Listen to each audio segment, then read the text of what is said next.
c'est une passion. Il faut que ce soit une passion, parce que juste aimer ça, c'est pas assez là, pour vivre là-dedans. Pour continuer année après année, il faut un peu tête de cochon aussi.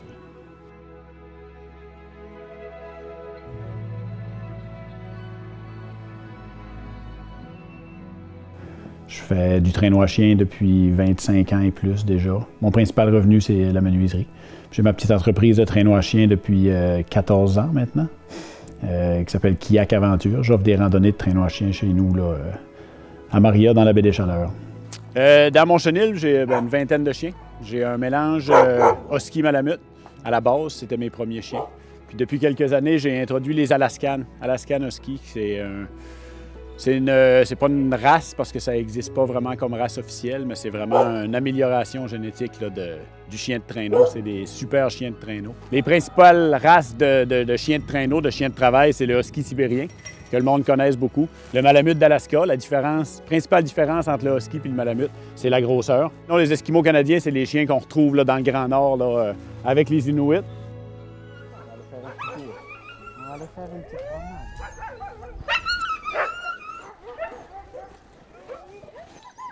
Si tu veux partir en expédition, comme ce que nos ancêtres faisaient, à traîner 500-600 livres sur plusieurs jours, bien, tu vas y aller plus avec du gros du husky ou du malamute. Mais des malamutes en course, on voit pratiquement jamais ça. Ils comprennent ma routine du matin. Ils savent que si je fais ça, bien, ça veut dire qu'on va sortir. Si je sors dehors habillé pour travailler dans le garage, pour réparer des affaires, ils comprennent qu'on ne sortira pas, là. Hein, Pitoune? Ça, c'est Chicks. Chicks, c'est ma petite chienne de tête. Chicks, c'est elle qui va former. Tu sais, si on veut, c'est comme ça qu'on forme la relève. C'est en ayant des bons chiens de tête. Bien, avec ton bon chien de tête, tu mets tes jeunes avec, puis tu leur apprends. Ils apprennent par mimétisme, si on veut, là.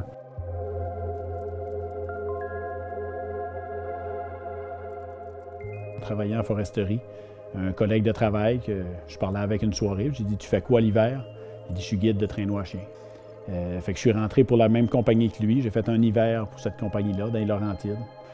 J'ai changé de place, je me suis retrouvé chez Aventure Norbec, ça arrive sud de Québec. J'ai passé 5 saisons avec eux autres là. J'ai vu le chenil passer de 140 chiens quand je suis arrivé à 235 chiens. Les premiers sont plus calmes, c'est les leaders, les chiens de tête en avant vont être plus calmes un peu. Mais plus tu avances dans le nombre de chiens que tu rajoutes, plus que ça veut décoller. Je dirais qu'à 10 chiens comme qu'on va avoir là, s'ils ne veulent pas arrêter, tu les arrêteras pas. Il y a une courbe d'apprentissage dans tout ça. Tu commences pas avec une équipe de 10-12 chiens.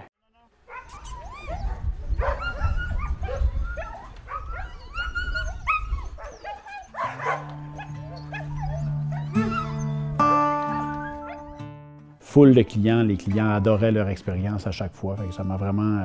c'est ce qui m'a introduit dans le monde du traîneau à chien. Puis quand j'ai rencontré ma conjointe, j'ai retourné faire une dernière saison chez Norbec comme guide, mais je le savais que c'était ma dernière parce que je voulais revenir dans le coin, je voulais revenir chez nous, m'établir chez nous. Puis je me suis acheté, on s'est acheté 6 chiens pour commencer. Comme là, on entend là, que l'énervement monte un petit peu plus. Là. Ils savent qu'on se rapproche de la randonnée, là, ça fait que l'excitation monte. Gros entraînements ou pour les courses, chaque chien aurait des bottines. Puis dans des conditions extrêmes de froid, bien là, on a des manteaux. Kozak! Kozak!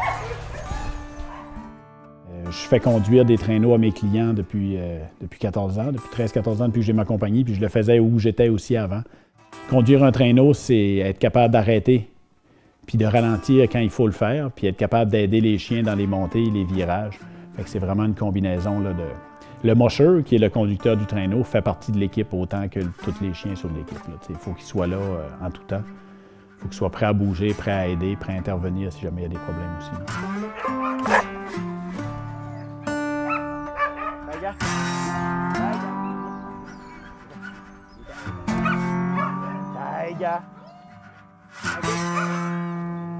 Quand l'hiver commence pour de vrai, il faut être habillé pour jouer dehors. Fait que faut être prêt à enlever puis à rajouter des couches. Tu l'as vu tantôt, là, je travaille fort. Il y a des bouts que je travaille fort avec les chiens. Puis il y a d'autres bouts qu'on est sur le frein, puis on ralentit, puis on bouge pratiquement pas. Puis s'il t'arrive des petits pépins, bien, ça se peut que tu te ramasses tout trempe par la vette dans 5 minutes parce qu'il y a un problème d'un chien, tu es obligé de courir, tu es obligé de faire quelque chose. Je vais aller en avant. Je vais aller te mettre à ta place tout de suite.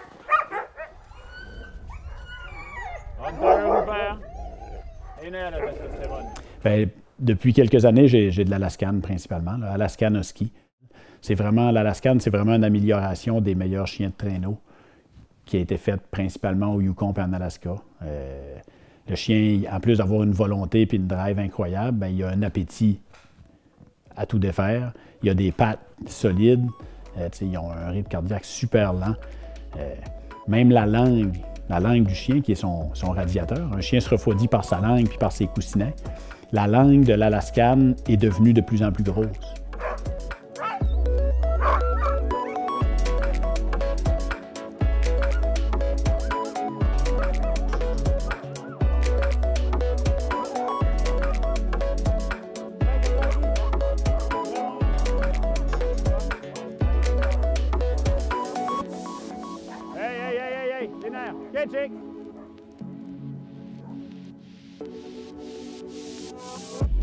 Présentement, là, j'ai le pied sur le frein, sur un pad qu'on a. Là. Sur le départ, c'est sûr que ça va tout le temps un peu plus vite. Là, pour les quelques premiers kilomètres, là, ça va tout le temps un petit peu plus vite. Puis ça dépend beaucoup des conditions aussi. Mes premiers chiens, mes chiens de tête, ils sont concentrés, ils travaillent. Puis peu importe ce qui se passe à côté de nous autres, ils n'ont pas le goût d'aller voir.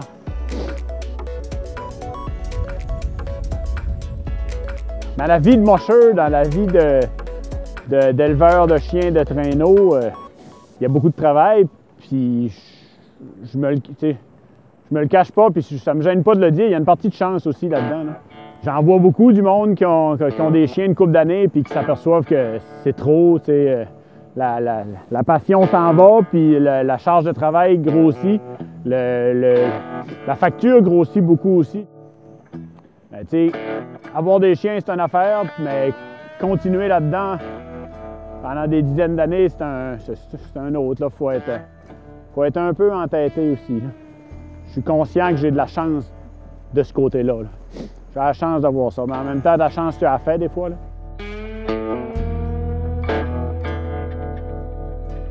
Là, on va passer à côté du chalet à mon oncle. Après ça, on va arriver sur la terre chez nous, terre à mes parents. On a notre chalet, cabane à sucre, qui sont installés là.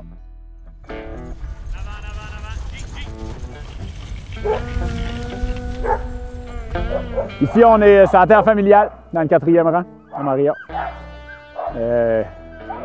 Un nouveau chemin que mon père a fait, là, qui nous fait passer sur le bord de la rivière, puis qui nous donne des beaux points de vue. On est vraiment dans le fond de la coulée là, de la terre. Wow, wow, wow! On se calme. On se calme. Là, il faut repartir. Là, il faut repartir, oui, parce qu'ils n'aiment pas s'arrêter bien longtemps. Là.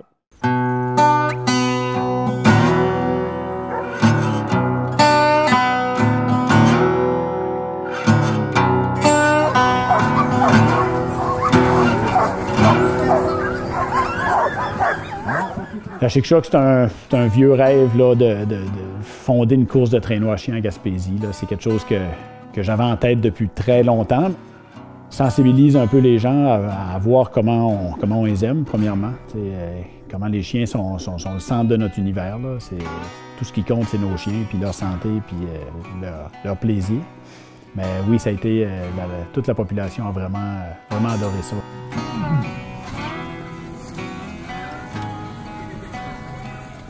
Bien, si on parle du départ, disons, de la course, là, je pense que ce que le monde aime, c'est l'excitation du départ. Je dirais pas la folie, mais presque. Là, les chiens ils deviennent fous. Là. Ils veulent partir. Tout ce qu'ils ont en tête, c'est ça. Tout le travail qui a été mis pour apporter ces chiens-là au départ d'une course, mais je pense que c'est ça qui rend l'événement spécial.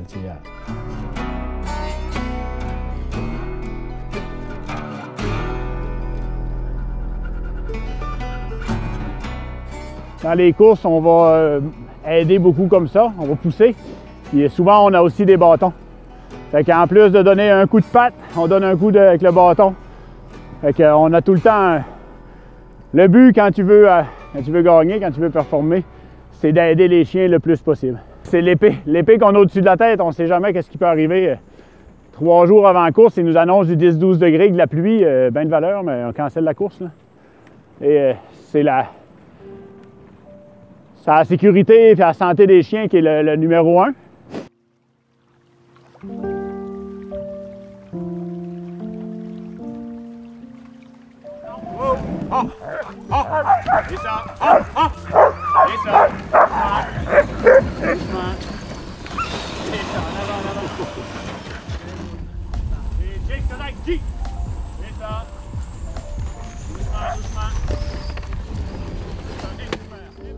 Si on va dans la Mecque du traîneau à chien, le Yukon puis l'Alaska, là où ça se passe vraiment,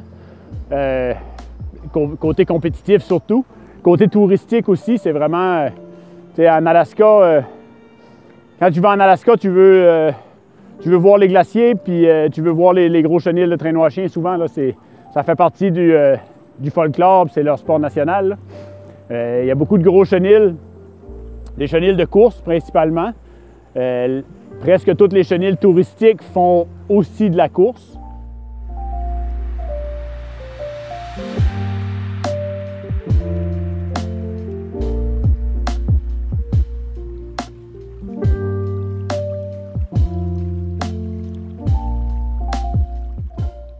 Hey beau Coco. Hey beau Rupert. Hey beau Tiger Baby.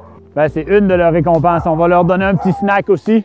Puis l'hiver, dans ma routine, là, ils vont avoir une grosse soupe de viande le matin, avec de l'eau puis bien de la viande. Ils vont avoir une soupe tantôt, encore avec de l'eau puis de la viande. Puis en fin de journée, là, ils vont avoir une soupe plus moulée, un peu de viande, beaucoup de moulée, puis avec de l'eau. Dans les grosses courses de traîneau à chien, là, les chiens ont besoin d'environ 10 000 calories par jour, par chien. Quand on fait de la longue distance, là, 10 000 calories, là, ça fait beaucoup d'hamburgers, mettons. Là. Hey, hey, hey, on reste en avant. Chicks, en avant. C'est ça, c'est ça. Hey, hey. Les doigts.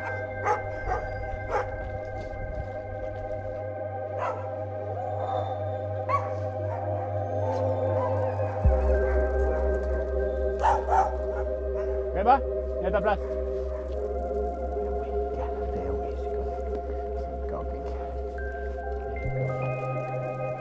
OK, à terre.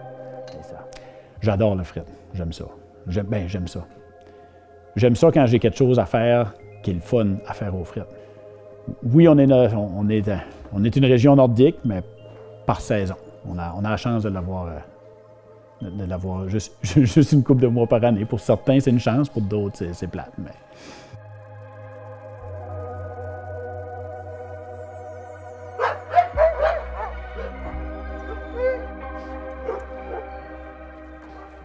Bien, je pense que tant qu'on va avoir des hivers, il va y avoir du traîneau à chien.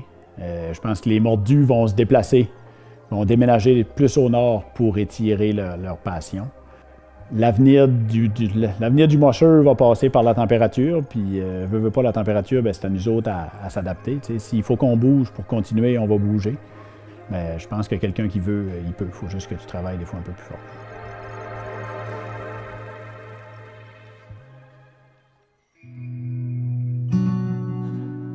Le Nord façonne l'immensité, reliant Kuujjuaq au Groenland, Puvirnituk à la Sibérie. Inuit soit mon oreille, mon œil et mon nez, l'essence de mes contrées bénies. J'entends la musique des traîneaux à chiens, l'éclaboussement du frasile sur les chenilles, le borborigme des eaux vives. J'entends des vibratos issus de la banquise, le chant des blanchons aux flancs roses, l'aria des toundras arctiques. J'entends nordicité,